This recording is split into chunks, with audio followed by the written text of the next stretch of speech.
तो बाजार अगले हफ्ते में आपका स्वागत है। इस शो में शुक्रवार के बाजार का पूरा एक्शन हम आपको बताते हैं और साथ ही साथ सोमवार के लिए क्या स्ट्रैटेजी बनानी है, शेयरों में कमाई के शानदार मौके कहां मिलेंगे, ये सब बताते हैं आपको। नमस्कार, मैं हूं आपके साथ दीपक डोभाल। आप हमें शेयरों से जुड़े सवाल व्हाट्सएप कर सकते हैं 9582222266, ये हमारा व्हाट्सएप नंबर। और इसके अलावा आप सोशल मीडिया प्लेटफॉर्म्स का भी इस्तेमाल कर सकते हैं हम तक पहुंचने के लिए। फेसबुक के जरिए आप हम तक पहुंचिए @ZBusinessOnline और हमारा ट्विटर हैंडल @ZBusiness।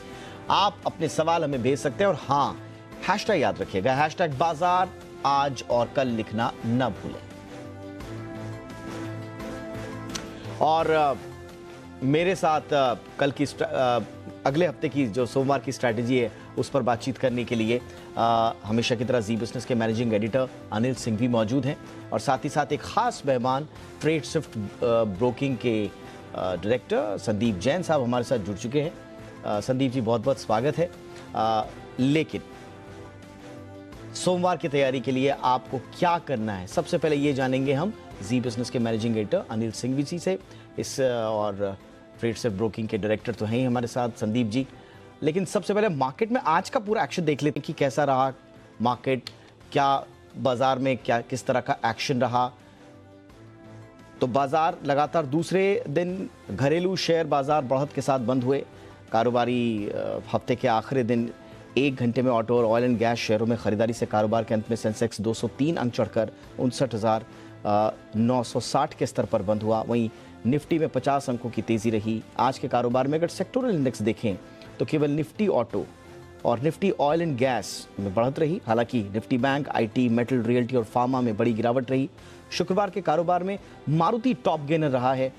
बीएसई पर 3,567 शेयरों में कारोबार हुआ, जिसमें 1,526 शेयर रहे तो हरे में रहे और 1,913 शेयर लाल निशान में रहे। अब ज़रा फटाफट से जान लेते हैं नज़रिया। एडिटर स्टेक का वक्त हो चुका है। जी बिजनेस के मैनेजिंग एडिटर अनिल सिंह भी हमारे साथ हैं जो आज के पूरे बाजार की कहानी आपको बताएंगे।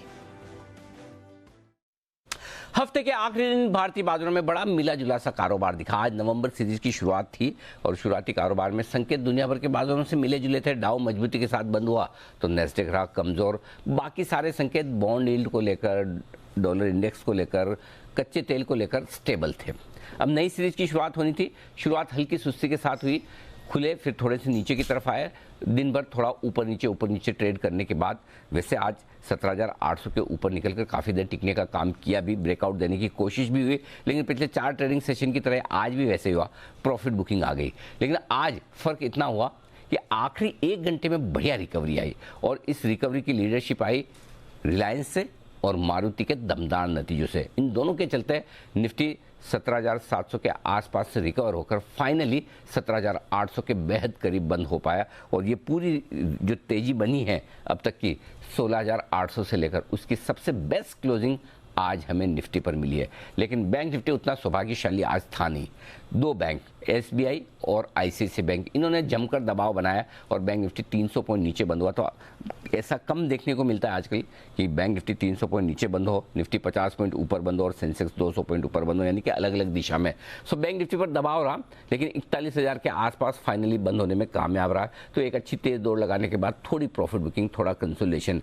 बढ़ने वाले शेयरों की संख्या सुबह ज़्यादा थी लेकिन दिन के अंत तक मिड कैप और स्मॉल कैप शेयरों पर भी थोड़ी प्रॉफिट बुकिंग आती दिखी। तो कह सकते हैं तेजी का ट्रेंड बरकरार है। कुछ दिग्गज शेयरों में खरीदारी की वजह से निफ्टी संभला रहा लेकिन ब्रॉडर मार्केट में हफ्ते के आखिरी दिन प्रॉफिट बुकिंग आती दिखी। सिर्फ इंडेक्स के लिहाज से देखेंगे तो एक और अच्छा ट्रेडिंग सेशन माना जाएगा बाजार के लिए। और आगे बढ़ने से पहले देख लेते हैं शुक्रवार को संस्थागत निवेशकों ने कितनी खरीदारी की या फिर बिकवाली की है। FIIs यानी कि विदेशी संस्थागत निवेशकों ने कैश मार्केट में करीब 1,568 करोड़ रुपए की खरीदारी की है और DIs को अगर आप देखें यानी कि घरेलू संस्थागत निवेशक, तो उन्होंने 613 करोड़ रुपए की बिकवाली की है। तो ये है FIIs और DIs का डेटा आपके सामने। और आइए अब हमारे खास मेहमान का रुख करते हैं। ट्रेडस्विफ्ट ब्रोकिंग के डायरेक्टर संदीप जैन जी हमारे साथ हैं। सर, बहुत बहुत स्वागत एक बार फिर से आपका। पहले तो आज का विश्लेषण आपका मार्केट का, फिर सर आपकी फेवरेट पिक्स पे बात करेंगे। बिल्कुल, देखिए आज जैसा कि अनिल जी ने कहा कि बैंक निफ्टी आज नेगेटिवली सरप्राइज किया, बट ठीक है, बट ओवरऑल मार्केट्स गजब के हैं। मार्केट्स ओवरऑल देखा जाए तो मंथली हाईएस्ट एवर क्लोजिंग दिया है, it's a very positive sign. और कहीं ना कहीं ऐसा लगता है कि जिस तरीके से आज रिलायंस, बिग डैडी रिलायंस और मारुति, ये सब ने माहौल बनाया, इवन कोटक बैंक ने, एचडीएफसीज ने, तो मुझे ऐसा लगता है कि आगे भी आने वाले दिनों में तेजी बनी रहेगी। और आज ऑलमोस्ट 10,000 17,800 के लेवल्स के आसपास बंद हुआ है। और एक तरफ लगता है कि 18,100 ये लेवल है, इमीडिएटली छुएगा। और अगर वो लेवल्स भी क्रॉस करते हैं तो न्यू हाइज भी बनाने में कोई बड़ी देरी नहीं लगेगी, क्योंकि एक तरफ जो डॉलर इंडेक्स काफी डर बना हुआ था, जियोपॉलिटिकल टेंशन से डर बना हुआ था, वो सब धीरे धीरे थोड़े से उनका टेपर डाउन हो रहा है, उनका जो नेगेटिव इफेक्ट्स है। और यूएस मार्केट्स ऑलरेडी काफी करेक्टेड है, तो वहां पे भी काफी ऐसा लगता है कि बॉटमिंग आउट प्रोसेस है। तो मुझे ऐसा लगता है कि बिल्कुल मार्केट्स में एक तो रुपया भी अभी मजबूत, वापस से मजबूत क्या बोलूंगा, जो कमजोरी हो रही थी वो रुक गई और थोड़ा सा नीचे से बाउंस बैक किया, so which is a good sign. So let's see किस तरीके से माहौल बनता है, बट मुझे लगता है कि बाइंग करके ही काम करना चाहिए। बाय ऑन डिप्स की रणनीति, और कुछ क्वार्टरली रिजल्ट्स भी अच्छे आ रहे हैं, बैंक्स के रिजल्ट्स बढ़िया आ रहे हैं, तो आगे भी माहौल अच्छा ही बने रहना चाहिए। ऑलराइट सर, और इस अच्छे माहौल में कुछ अच्छी पिक्स भी दे दीजिए, एक पोजिशनल और एक लॉन्ग टर्म आपकी ओर से हमारे दर्शकों के लिए। बिल्कुल, देखिए कुछ ऑटो और ऑटो एंसिलरी स्टॉक्स, इन पे मैं काफी दिनों से काफी बुलिश हूँ। इनफैक्ट कल मेरे दोपहर में भी जब शो रहा था तो मैंने पूरा ऑटो एंसिलरी और ऑटो के ऊपर बातें की थी। और ऑटो में मैंने कल मारुति के बारे में बोला था, एंड आज मारुति ने गजब का काम किया। मुझे नहीं पता था कि इतना फास्ट काम करेगा। मैंने बहुत एग्रेसिवली काफी बुलिशनेस मेरी दिखाई थी मारुति के ऊपर, करीब 5-6% आज तेज था मारुति भी। और उसके साथ साथ बहुत सारे ऑटो इंसुलरी स्टॉक्स हैं, उनके बारे में भी डिस्कशन करते आए हैं। और अभी भी मैं एक जो स्टॉक लाया हूं वो है, अगर पोजिशनल पिक के तौर पे देखें तो MM फोर्जिंग्स, जो कि 809 रुपए पे आज बंद हुआ है। 870 890 का टारगेट लगाए और 780 का स्टॉप लॉस। सो पोजिशनल पिक के तौर पे MM फोर्जिंग्स। और long term sir? Yes, long term again एक इत्तेफाक है कि सेमी ऑटो एंसिलरी मान सकते हैं, जो काम करती है वो Asahi India glass. Asahi India glass देखिए, AIS हमें हमेशा दिखेगा, कई कार की खिड़कियों में दिखता है, विंडोज में, और बहुत बड़ा मार्केट शेयर है इस कंपनी का। और फैंटास्टिक परफॉर्मेंस कंपनी ने दिए, पिछले 3-4 क्वार्टर एक्स्ट्राऑर्डिनरी अच्छे गए हैं। और इस स्टॉक को मैंने जेम में भी रेकमेंड किया और वहां पे भी टारगेट्स अचीव हुए हैं, और काफी नीचे के लेवल्स पे दिया था, और वहां से करीब 50% के लगभग इसमें ऑलरेडी मूवमेंट आ चुका है। 400 सवा 400 के लेवल्स पे रेकमेंडेड स्टॉक, और आज भी बहुत सस्ता लग रहा है मुझे इन टर्म्स ऑफ जो ग्रोथ कंपनी दे रही है, जो फंडामेंटल सामने आए हैं। असाही इंडिया ग्लास देखिए, एक लीडिंग वैल्यू एडेड और इंटीग्रेटेड ग्लास सॉल्यूशंस कंपनी है, और डोमिनेंट प्लेयर है ऑटोमोटिव और आर्किटेक्चरल ग्लास सेगमेंट्स में, और 1984 से कार्यरत है। और कंपनी देखिए एक जेवी है, लाब्रू फैमिली, असाही ग्लास जापान की, और मारुति उद्योग जो कि 11% होल्ड करती है। और कंपनी का देखिए 73% मार्केट शेयर है व्हीकल सेगमेंट में, पैसेंजर व्हीकल सेगमेंट में, और कंस्ट्रक्शन और इनमें भी आर्किटेक्चरल ग्लास में भी काम आता है। तो वर्ल्ड ओवर भी जो AIS जो जापान की कंपनी है, उनका 12% ग्लोबल मार्केट शेयर है फ्लोटिंग ग्लास में, और 30% शेयर है ऑटोमोटिव ग्लास में। तो इस तरीके की पेडिग्री और इस तरीके की कंपनी साथ में आ रही है। तो देखिए 21 का रिटर्न ऑन कैपिटल एम्प्लॉयड है, अगेन रिटर्न ऑन इक्विटी भी 21% का, और पिछले 3 साल में प्रॉफिट की कैगर भी 21.5% रही है। और अगर मैं OPMs की बात करूं तो 24-25%, जो कि बहुत ही बेहतरीन, लास्ट क्वार्टर 3 क्वार्टर में बहुत अच्छे OPMs पे काम किए हैं। जून 2021 में 35 करोड़ का पैट था, उसके सामने 106 करोड़ का पैट, और मार्च का क्वार्टर तो बहुत ही गजब गया, उसमें 128 करोड़ का पैट। तो 414 करोड़ का TTM बेसिस पे पैट है कंपनी का। और मैं इस बार शेयर होल्डिंग पैटर्न देख रहा था तो 54.5% तो देखिए प्रोमोटर्स की है ही है, जिसमें मारुति, असाही, जापान और ये है। और पब्लिक शेयर होल्डिंग में गजब के नए नाम ऐड हुए हैं, मतलब that is quite surprising. 5-6 investors आए हैं, और उनमें से 2-3 बहुत ही बढ़िया नाम है जिनसे बहुत कॉन्फिडेंस आता है, और वो करीब 17-18% के लगभग उनकी होल्डिंग है।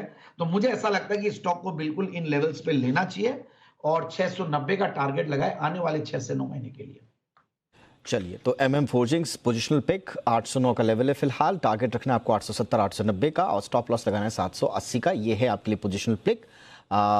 और संदीप जी की ओर से जो लॉन्ग टर्म पिक है, असाही इंडिया ग्लास, मौजूदा लेवल 613 का, टारगेट रखना है 690 का लॉन्ग टर्म के लिए। तो ये हैं दोनों पिक्स आपके लिए खास तौर पे।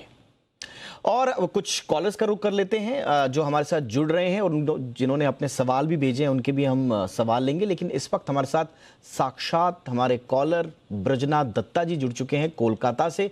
अदानी पावर पर इनका सवाल है, लेकिन ये खुद ही पूछेंगे। ब्रजनाथ जी बताइए, स्वागत है आपका, पूछिए संदीप जी से सवाल। सर मेरे पास अदानी पावर का 248 शेयर है at the rate of 331। Long term के लिए मैं इसको होल्ड करना चाहती हूँ सर। संदीप जी अदानी पावर पर क्या राय देंगे ब्रजनाथ जी को? देखिए 331 पे लिया है और अभी 333 है, तो मेरे हिसाब से देखिए प्रॉफिट पे तो बैठे हैं, बट यस स्टॉक ऊपर के लेवल से करेक्ट भी किया हुआ है। मुझे ऐसा हालांकि देखिए मुझे बहुत ज्यादा कन्विक्शन नहीं आता इस स्टॉक पे, मैंने पहले भी रेकमेंड नहीं किया, हालांकि मैं गलत ही पढ़ा हूं अगर मैंने रेकमेंड नहीं किया, क्योंकि largest private thermal power producer है कंपनी, और प्लस अडानी ग्रुप के नाम से तो आजकल सारे स्टॉक्स चल ही रहे हैं, बट स्टिल वैल्यूएशंस के लिहाज से और ये सब अट्रैक्टिव होने लगा है। बट फिर भी मैं यही कहूंगा कि ये अगर अपना नजरिया जो है ये ट्रेडिंग का रखेंगे तो ज्यादा बेहतर होगा। मुझे संभाव दूसरी पावर कंपनियां ज्यादा अच्छी लगती है, मुझे टाटा पावर है या एनटीपीसी है, इवन जो ये पावर फाइनेंस कंपनीज है पीएफसी आरईसी, ये सब बढ़िया लगते हैं। पावर सेक्टर ओवरऑल मुझे बहुत बढ़िया लगता है, पावर एंसिलरी कंपनीज बहुत बढ़िया लगती है। ठीक है, इन्होंने लिया है तो स्टॉप लॉसेस सर्टेनली लगा के रखे, 320 से 25 के लेवल्स का स्टॉप लॉस लगा के रखे, बाकी ऊपर गया हुआ है तो मुझे लगता है कि 340-50 के बाद एक अच्छी तेजी बनेगी, so he can continue holding it. ठीक है, तो यानी कि कंटिन्यू कर सकते हैं ब्रजनाथ जी आप अदानी पावर को, लेकिन स्टॉप लॉस लगाना न भूलिएगा 320-325 के आसपास का।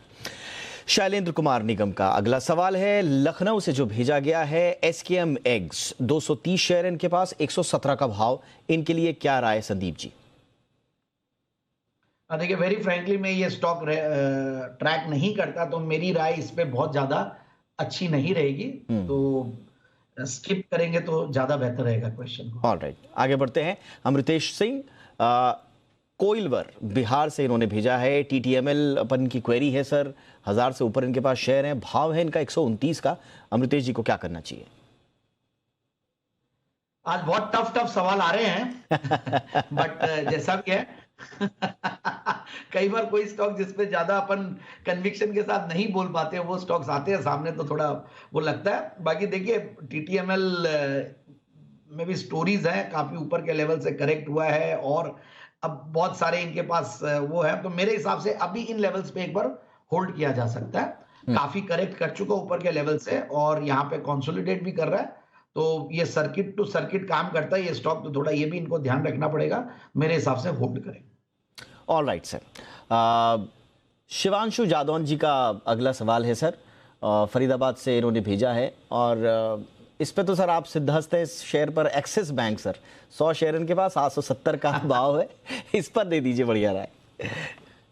बिल्कुल नहीं, ये तो देखिए इनफैक्ट इस बार क्वार्टरली रिजल्ट्स के बाद जो एक्सिस बैंक ने जो माहौल बनाया और जिस तरीके से ये उछाल दिया, मतलब 8-9% एक इतनी बड़ी बैंक मतलब क्लोजिंग देती है तो बहुत बड़ा कॉन्फिडेंस है। और देखिए माहौल भी पूरा चेंज हुआ, बैंक निफ्टी ने जबरदस्त किया, ICICI bank, HDFC still under performing, consolidate कर रहा है, वहां पे भी ध्यान दे, कोटक बहुत बढ़िया कर रहे हैं, इवन इंडसइंड बैंक और Axis bank, so all these private sector banks are the darlings of FIIs और ये बहुत बढ़िया कर रहे हैं और मुझे लगता है कि इन सब स्टॉक्स पे ध्यान देना चाहिए। इवन पीएसयूज में भी आप देखिए एसबीआई, बीओबी सारे अच्छे कर रहे हैं, so banking as a whole बहुत बढ़िया कर रहा है। जब interest rate regime higher side पे रहती है तो बैंक्स को भी फायदा मिलता है, इनके एनआईएम्स बढ़ते हैं, तो मुझे ऐसा लगता है कि इन स्टॉक्स पे ध्यान दें और एक्सिस बैंक को ये होल्ड करके रख सकते हैं और डिक्लाइंस में खरीदा भी जा सकता है।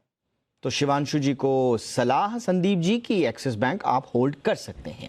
अगला सवाल है सर श्याम अग्रवाल जी का, डाबर पर पूछ रहे हैं, 548 के भाव पर इन्होंने लिए, 900 के आसपास शेयर, इनको क्या करना चाहिए?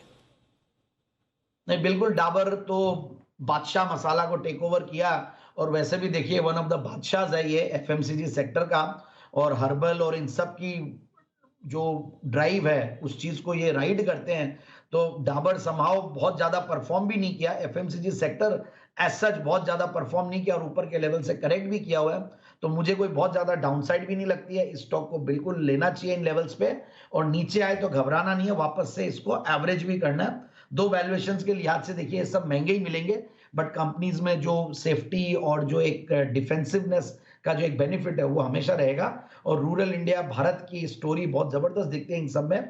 तो मेरे हिसाब से इस स्टॉक को बिल्कुल डिप्स पे भी खरीदे और अभी लिया हुआ है इस पे भी बने रहें और लॉन्ग टर्म के लिए बने रहें, कहीं कोई दिक्कत नहीं है। और चलिए अब देखते हैं कि जी बिजनेस के मैनेजिंग एडिटर अनिल सिंघवी अगले हफ्ते के लिए, सोमवार के लिए क्या स्ट्रैटेजी बनाने की सलाह दे रहे हैं।